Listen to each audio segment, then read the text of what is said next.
जिस भूमि पर डॉक्टर श्यामा प्रसाद मुखर्जी की अमिट छाप, जिस भूमि पर एक संकल्प देश के सामने आया, वो संकल्प इस कालखंड में पूरा हो गया।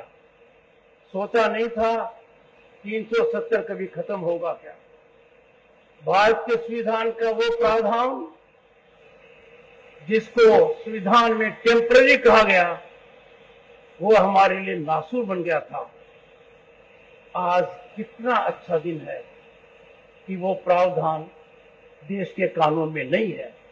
इसके लिए मैं बधाई देता हूं कार्यपालिका को, जिसके हेड है प्रधानमंत्री जी, विधायिका को, लोकसभा राज्यसभा को, और न्यायपालिका को। तीनों ने एक मत से 370 को हमारे संविधान से हटा दिया और डॉक्टर श्यामा प्रसाद मुखर्जी का सपना पूरी तरह से सफल हुआ। जिस भूमि पर डॉक्टर श्यामा प्रसाद मुखर्जी की अमिट छाप, जिस भूमि पर एक संकल्प देश के सामने आया, वो संकल्प इस कालखंड में पूरा हो गया। सोचा नहीं था 370 कभी खत्म होगा क्या।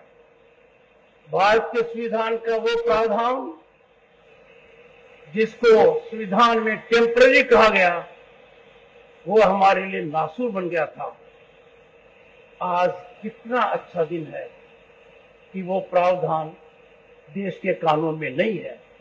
इसके लिए मैं बधाई देता हूं कार्यपालिका को, जिसके हेड है प्रधानमंत्री जी, विधायिका को, लोकसभा राज्यसभा को, और न्यायपालिका को।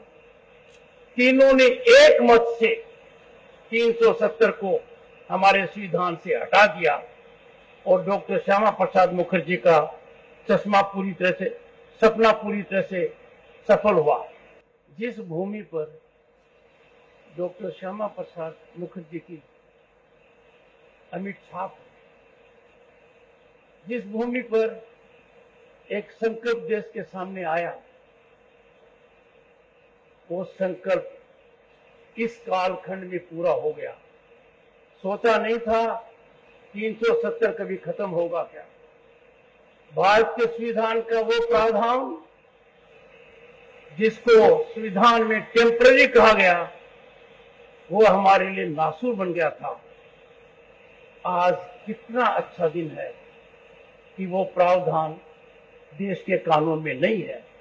इसके लिए मैं बधाई देता हूं कार्यपालिका को, जिसके हेड है प्रधानमंत्री जी, विधायिका को, लोकसभा राज्यसभा को, और न्यायपालिका को। तीनों ने एक मत से 370 को हमारे संविधान से हटा दिया और डॉक्टर श्यामा प्रसाद मुखर्जी का सपना पूरी तरह से सफल हुआ।